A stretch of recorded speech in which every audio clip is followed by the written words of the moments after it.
Hi, this is Chris Sundberg, and welcome to Ignore the Headlines.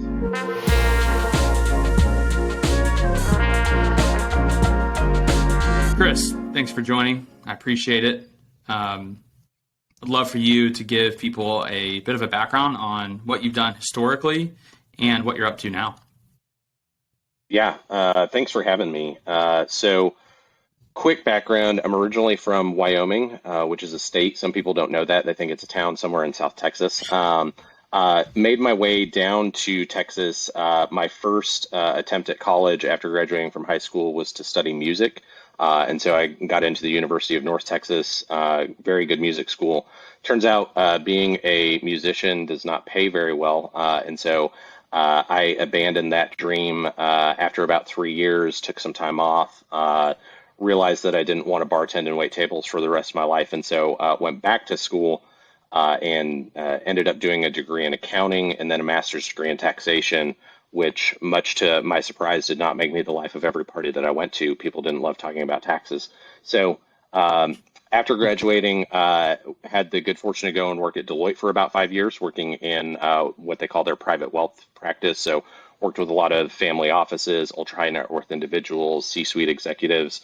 Mhm. Um, After being there, like I said, for about 5 years, realized that that wasn't the career path that I wanted to go on.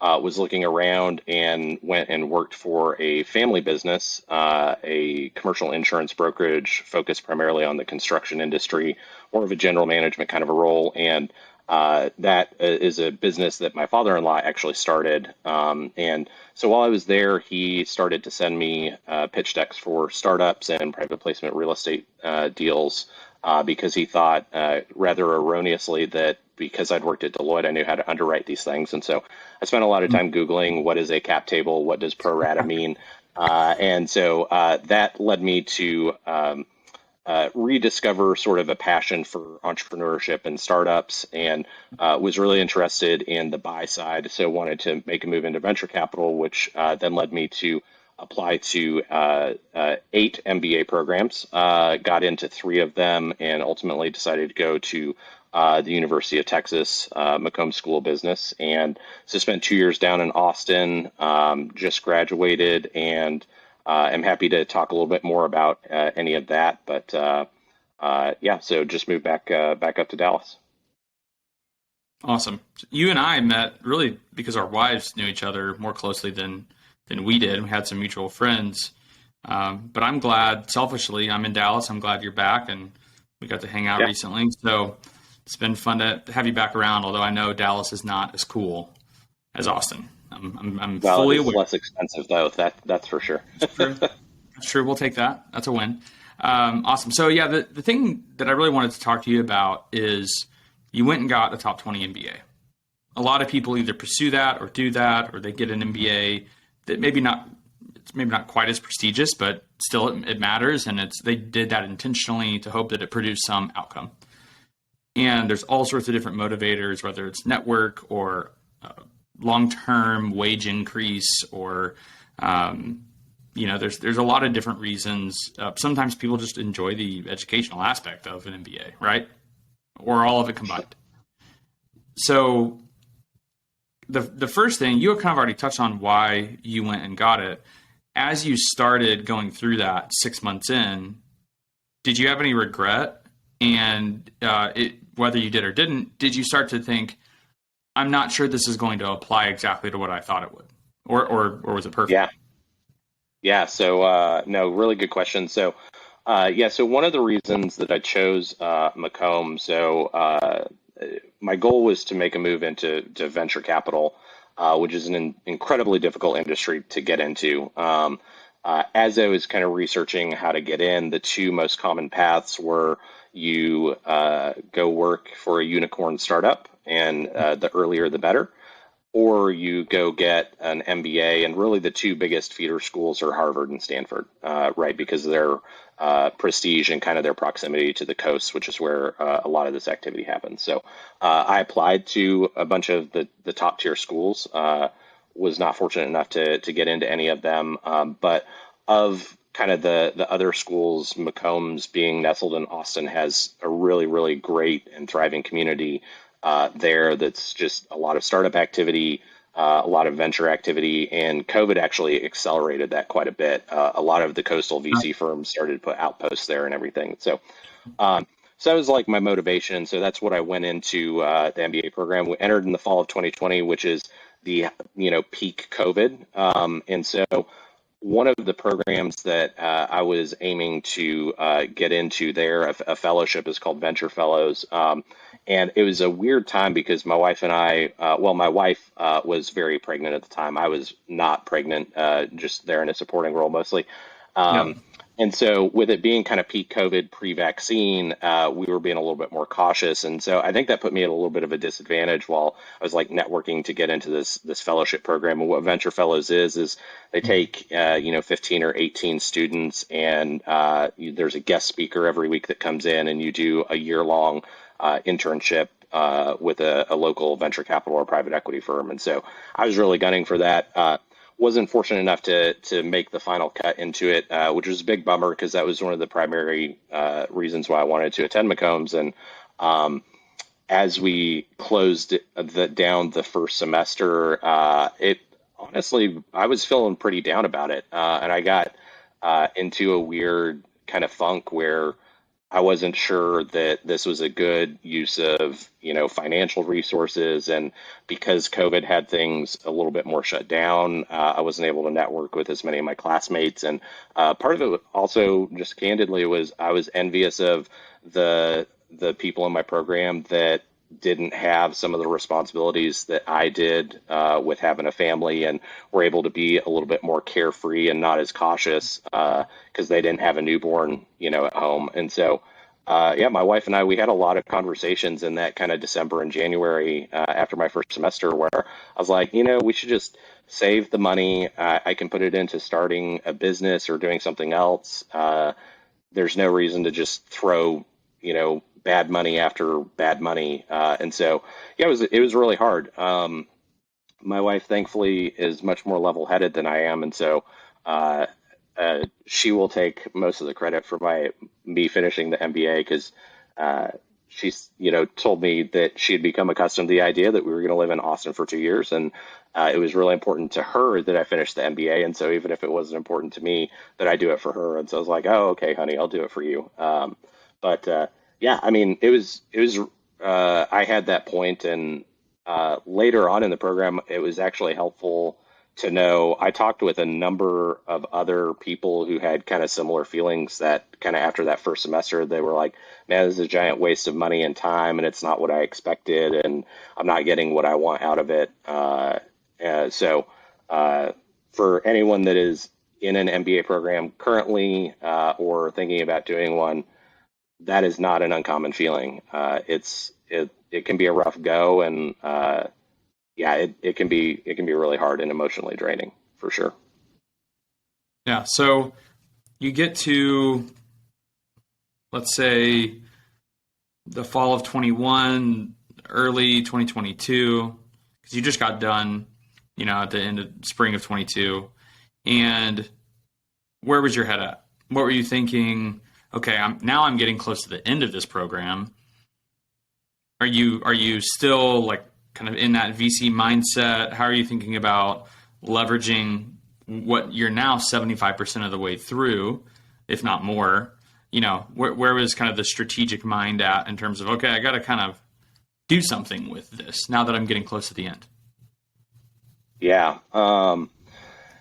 So kind of as I was ending that first year and turning the corner into the second year and kind of coming around that final lap that you're talking around, that final corner, a couple of different things happened. So even though I didn't get into kind of this fellowship that I was really hopeful of getting into, I still pushed really hard to get a venture capital internship. And I don't know that I mentioned previously, but as kind of my father-in-law started looking at some of these startup opportunities, my wife and I wanted to take advantage of some of them. And so we actually created a little family investment partnership that allowed us to leverage his balance sheet a little bit. And so to date, I mean, I think we've done 10 or 11 startup investments, a couple of VC fund investments, some real estate. And I thought that that would actually kind of give me an edge when I was recruiting for these VC internships. But in retrospect, and after I had kind of some debriefs with some friends in the industry, I think that might have done me a little bit of a disservice because I think as some of these VC firms that I was applying to for internships were reviewing my resume, they might have gotten the incorrect assumption that, oh, he's going to come in and he's going to want to, make partner in a year or something Got it. like that. Whereas really, I just wanted to learn. And so again, struck out on getting venture internships.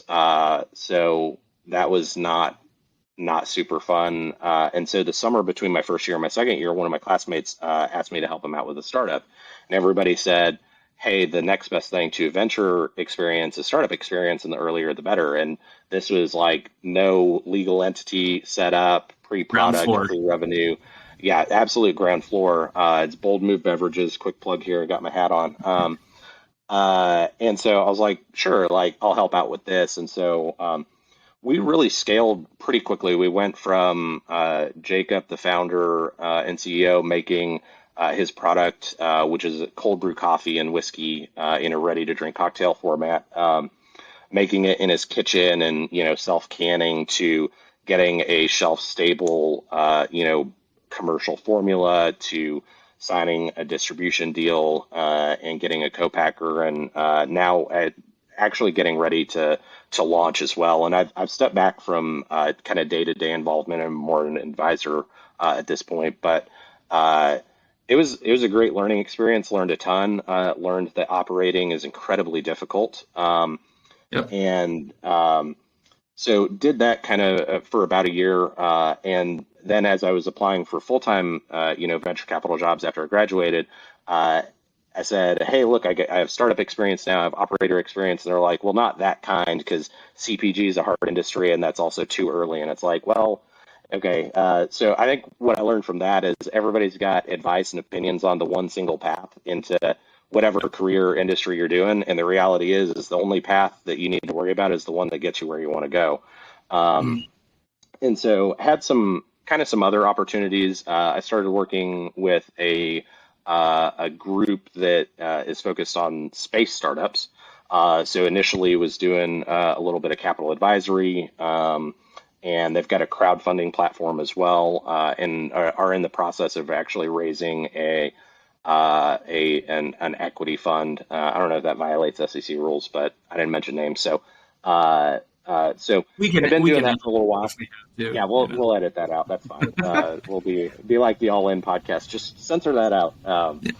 Um, but so was doing that for a little bit, and have kind of hit pause on that while the rest of the fund gets raised, and also just over the last 6 weeks or 2 months, the capital market environment has changed pretty Totally. dramatically. So, as I was graduating, coming out of business school, that was kind of one opportunity that I was thinking about. I've syndicated, some investments, some of which we've done together. Yeah. And I thought about, hey, maybe I can make a business out of this, and just kind of grow it for a year or two.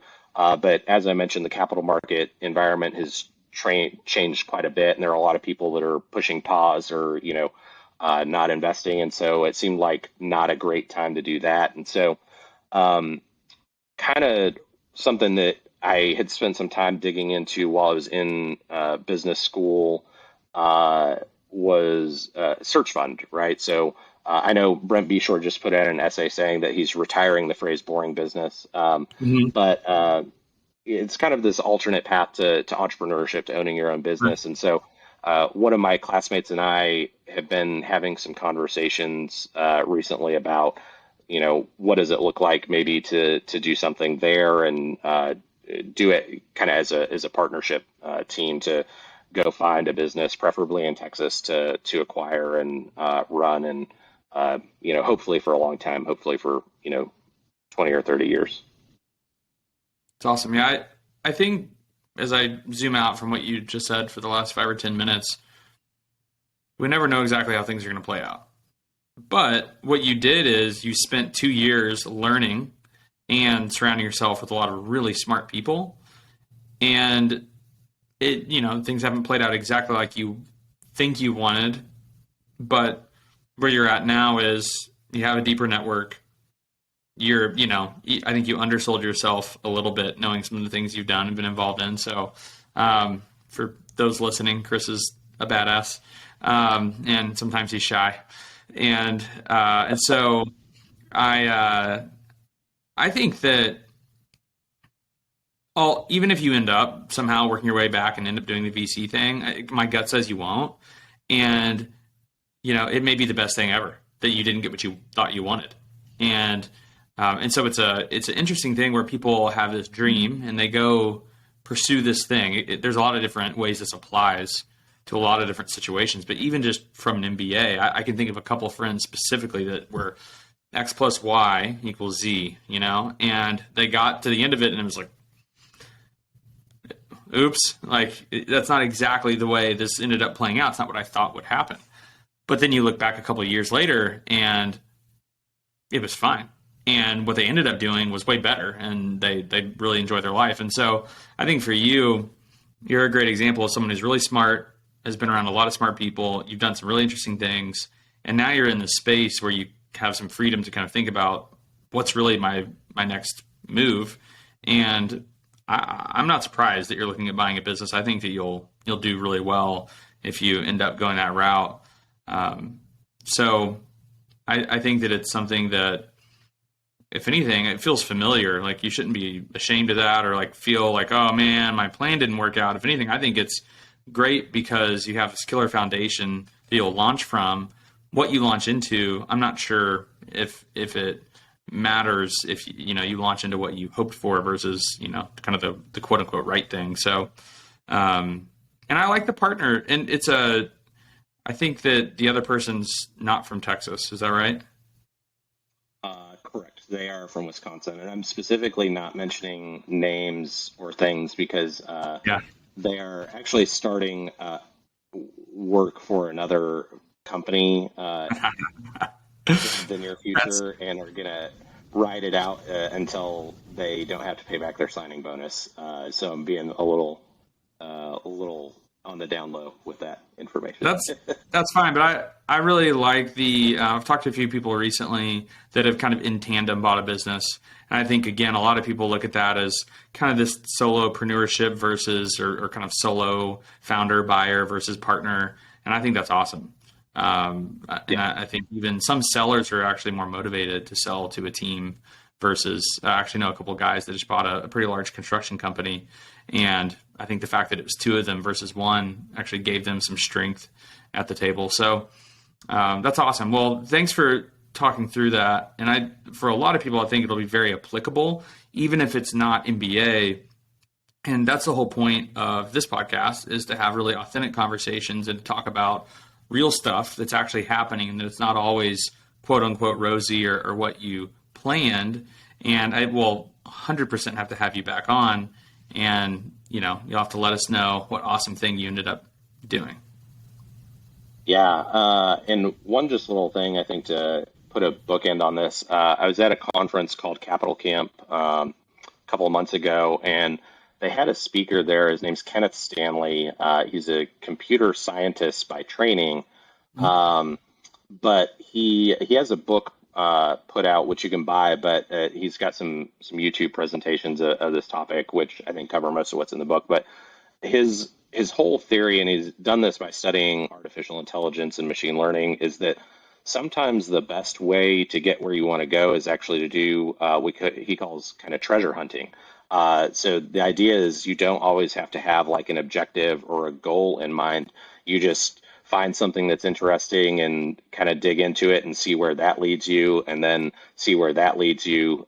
Because sometimes if you have a defined kind of end goal or an objective in mind, you are going to ignore really good opportunities along the way. And so that's what I would just encourage people to do. Is I'm a big proponent of goals and kind of having destinations in mind, but also hold them loosely. If something grabs your interest, don't be afraid to to spend a little time on that and see where the next thing leads you. Because like you said, sometimes you start going down one path, you hit a fork in the road, and realize that maybe this fork is worth going down. And even if it's not, you don't end up exactly where you thought, you end up having a good trip. Yeah, that's great. I love that. Well, thanks for sharing all that. And, I'm a big fan. So, all right. We wrap up these episodes with something called entertain the audience. So in case our discussion was boring, mainly because of me and not you, we got to entertain the audience somehow. So you have to share something that you've watched or read, consumed, listened to, business or otherwise, that you want to share with people. Oh, good. I thought you were going to ask me to juggle or something like that. Also, you could juggle while telling us. I used to be able to juggle. I don't know if I could anymore. I'll give you a book, a podcast, and a TV show. The most recent book that I finished reading is called Build by Tony Fadell. Tony, if you're not familiar, super interesting guy. Most famous for being the founder of Nest. But even if he hadn't done that, he'd still be really famous because he was the inventor of the iPod and was the kind of lead product designer for the first 3 generations of iPhone. And his book is all about, how to build a good career, when to take risks, and also has a lot about, product design and product management as well. So I think it's applicable to a lot of people. Podcast, because of kind of the newly invigorated interest in search funds and kind of small business, I've been going through all of Alex Bridgman's Think Like an Owner podcast. I think I'm on, I started it like 2.5 weeks ago, and I'm on episode like 50 or something like that right now. And his podcast is phenomenal. Lots of, from both the investor, the operator, the searcher side, like really, really phenomenal guests on there, and lots of good tidbits. I listen to it while I'm in the gym, and I have to stop sometimes and take a little note to like go back and revisit it. And then TV shows, I don't know why I started watching it. 2 TV shows. One is I've been kind of binging a series called Homeland, which I know has been out for like, I don't know how long, but I just started watching it and kind of got sucked in. And then my wife and I have been watching Only Murders in the Building, which is, in my opinion, one of the best shows that's out there right now. The writing is incredible, and the trio of Steve Martin, Selena Gomez, and Martin Short is just like it's a chef's kiss. It's almost perfect television. It's really funny that you mentioned that specifically because I started to watch that, but I know that my wife isn't like into that sort of stuff, and so I just like earmarked it like, oh, I'll come back to that and watch it on my own. So the fact that you just brought that up again, I'll have to go back and watch it. So awesome. So good. It's so good. Well, Chris, thank you. I appreciate the conversation, and I mean it when I say that I want to have you back on and hear what you end up doing. So until then. Let's do it. All right. Thanks, Stephen.